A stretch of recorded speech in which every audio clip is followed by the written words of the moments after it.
Good morning. It is 6:26. Oh. We're up and walking back. He went pee. It's a bit like raining, like cloudy. I guess it rained last night. It's like misty. So I don't think I'll be able to leave him outside today when I go into the office. But yeah, I'll be okay. We made it to the beach. Going to work.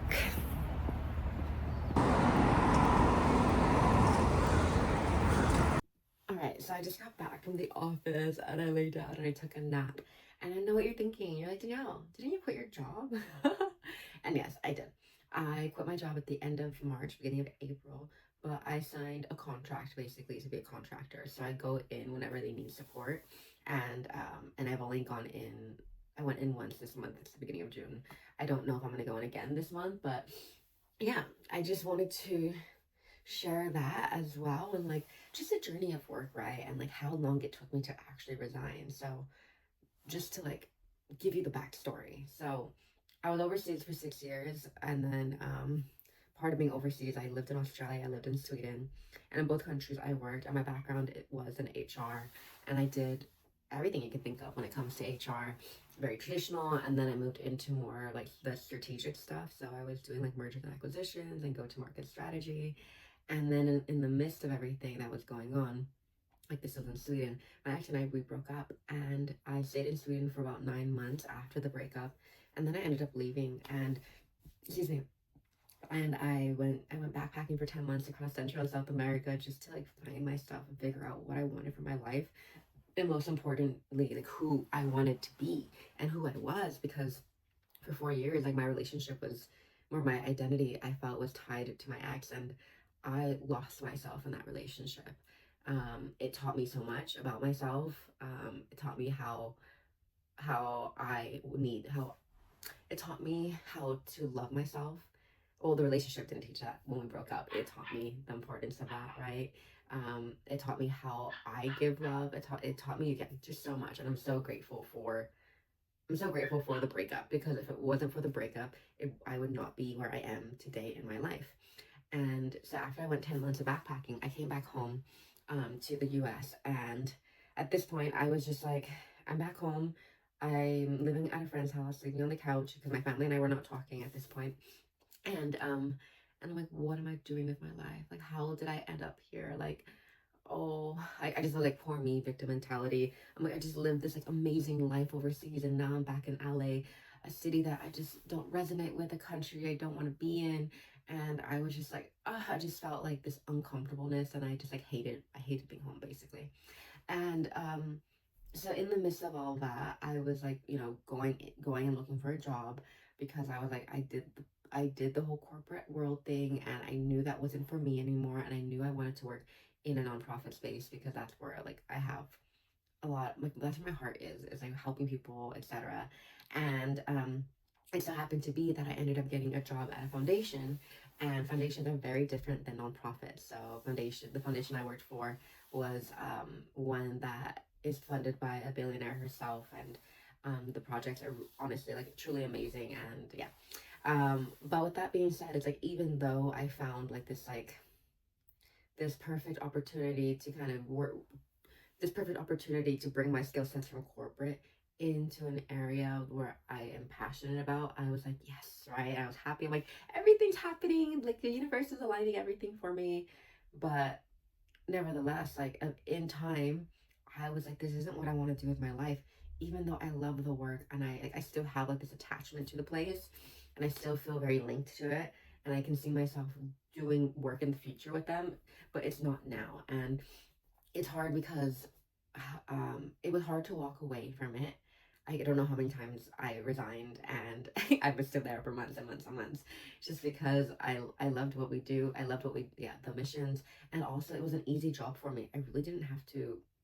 Like I really didn't have to try that hard, if that makes sense. And at some point in your life, like especially early on in your career, you're grinding, you're working late, and like for me, I'm like, this is just easy. Like it was so easy for me to do, and I had a really good work-life balance. So this job, like, it was easy for me. I didn't have to think, and I still got my life, and I was really focused on healing. So I was, able to like leave early, or I had a lot of flexibility. And so I was like, great, I have all this flexibility. I'm able to focus on me and still work to a cause that I am, I support and I admire so much. But at some point, the entire time that I was there, I felt this uncomfortableness within my body of like, this isn't where I'm supposed to be. And it's like the old me and the new me were constantly like this and like this, because it's like, even though the missions were amazing and I enjoyed the work itself, when every workplace has their personalities. I'll just say that. And it got to a point where it was affecting my mental health, and I was spiraling and spiraling. And I wasn't able to leave work at work, and I would bring it home with me, and I would just spiral and spiral, and I could not stop talking about it. I drained the people around me. And at some point, one of my really good friends was like, I don't like being around you when you're like this. Like, it's a lot of negativity. And so I really had to sit with these feelings about myself and really understand, is like, why am I staying in these loops? Like, why am I keeping myself in a job that is draining me?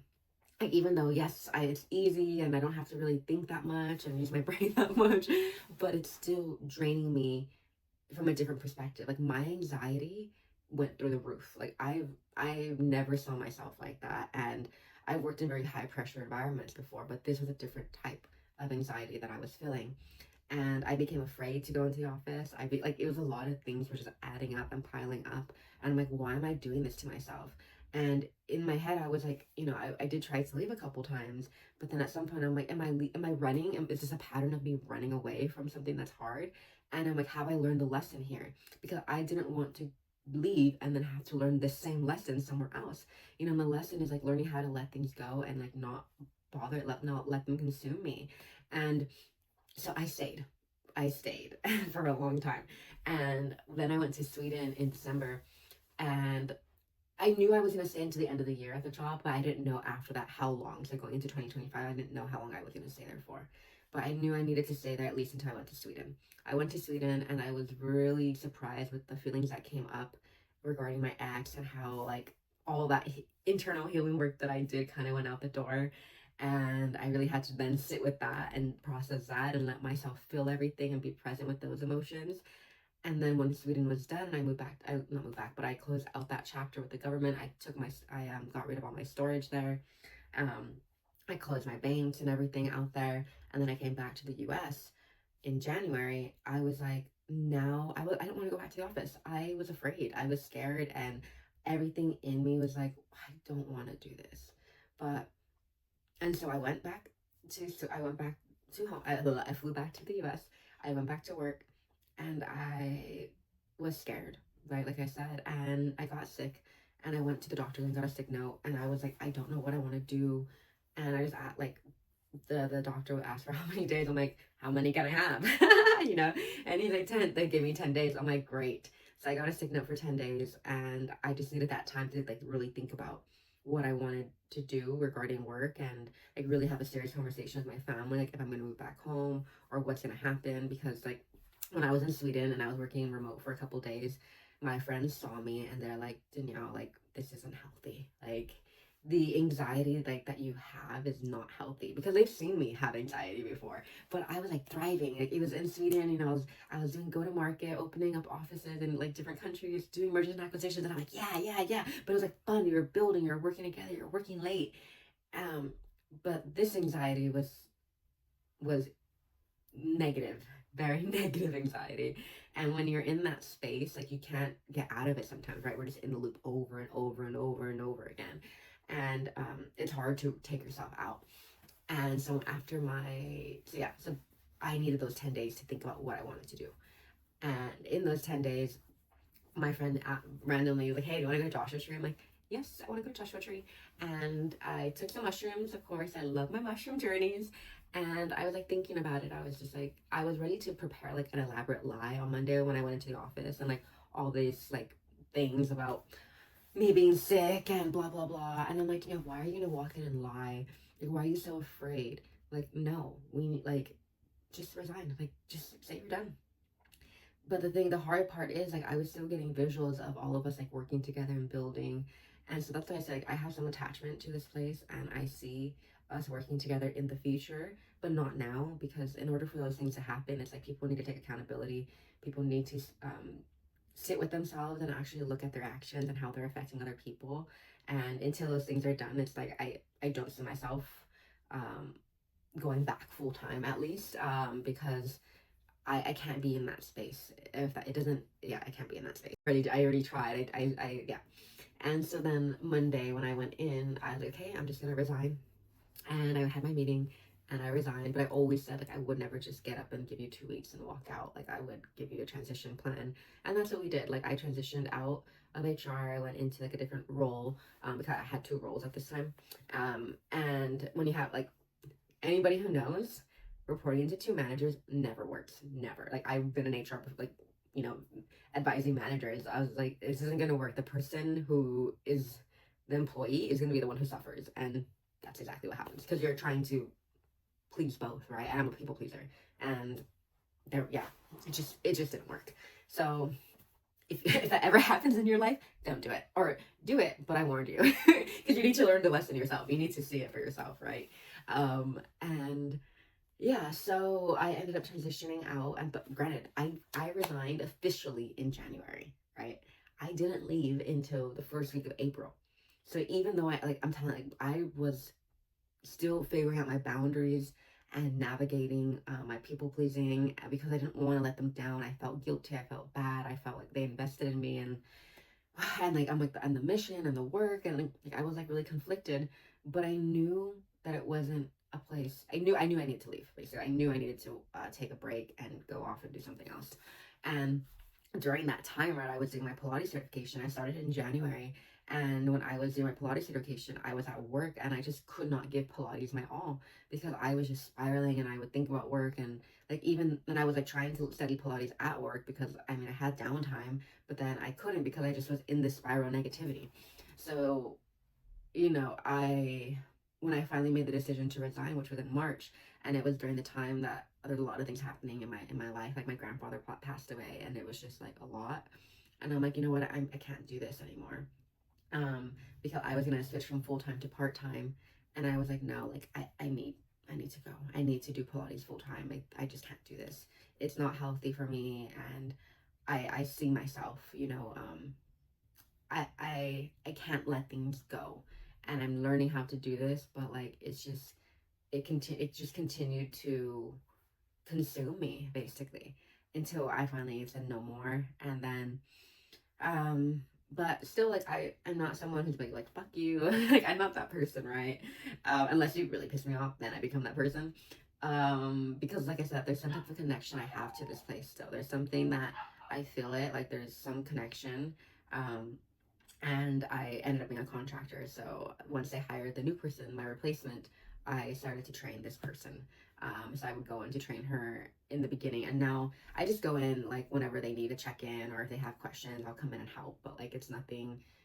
It's like it's a good way for like extra cash basically, but it's not like how I make all my. Well, it's how I make my money right now, because I'm finishing up my program. But then once I'm done, it's not how I will be making my money anymore.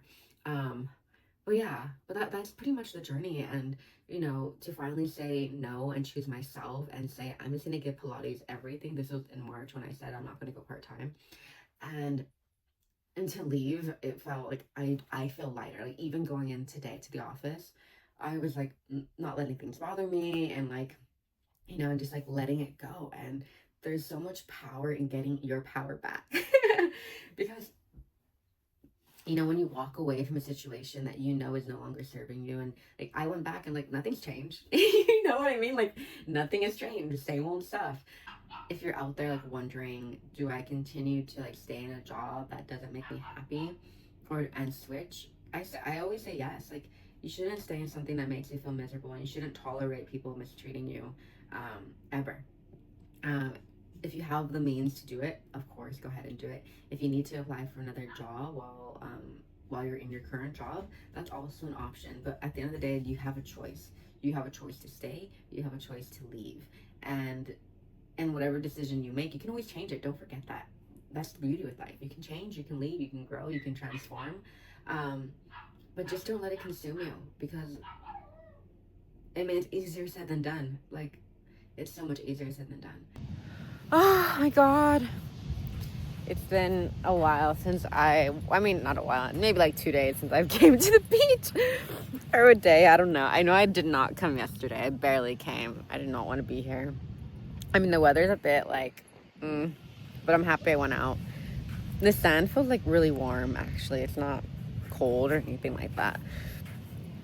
And it's funny, since getting Max, like, I would normally come to the beach and read and journal, and it's like all my like routines of like self-care for myself have kind of gone out the door, especially with Pilates, because I'm learning something. And then Max takes up a lot of my time. A lot of training goes into, look at him. Max, come here. Good boy. Yeah, good recall. Hey, you want the ball? Max, go get it. So yeah, sometimes I don't go to the beach anymore, like by myself, for myself. And I really need to start doing that again, because I miss like just being here, laying in the sun, journaling, reading my book, and like just like talking to the ocean and just having like that me time. It's like now I'm interrupted with Max time, and like Max is a puppy. He wants to say hi to every dog. So it's like I try to bring him with me to do those things, but he's running around, he's running on me, sand is getting everywhere, and I'm just like, I just need me time. You know, like, I just need me time. But, you know, I guess that's part of being a parent, right? Like, you have to like separate being a mom to your kids and like giving them your time, and then like making sure that you have time for yourself. And that's what I need to do again, is like have those practices built in. Granted, like Pilates is for myself, but I'm also learning it, etc. Max, go get the ball. The other thing about like, you know, just saying fuck it and just doing this YouTube video, like, it's so fun to, I'm gonna be so excited to look back at these videos in like 10 years time, or even when I'm older, and just like seeing what my life looked like 10 years ago. And eventually when I do have my own family and all that, like, I just can't wait to like see where I was during this time when I chose myself, you know, like, it's hard to choose yourself.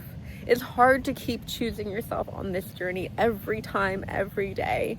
You know, there's so many times where I'm like, I just want to be with somebody. I just want to be done. Like, why do I keep doing this to myself? Come here. Come here. See, trying to do two things, YouTube and vlog. Hey, Max, come here. Come. Good boy. Good recall. Yeah. Ready? Go get it. Oh, that makes me proud, mama. But yeah, like, it, you know, choosing yourself, it's hard. It's hard every day to choose yourself and not just want to date and be with someone and settle just because it's easy. Like, there are so many times where I'm like, why can I just be with somebody right now? But I know it's not what I'm supposed to do right now. Like, I know if I were to meet somebody right now where I'm at in my life, that they wouldn't be my person. Like, where I'm at right now is at the beginning of whatever is coming, you know, and whatever I'm building and working towards. And I wouldn't want to date me right now. There's no way. I'm still learning all these things about myself, and like I said, like, choosing this every day is hard. It's hard because I can't wait to fall in love again. I can't wait to be with somebody.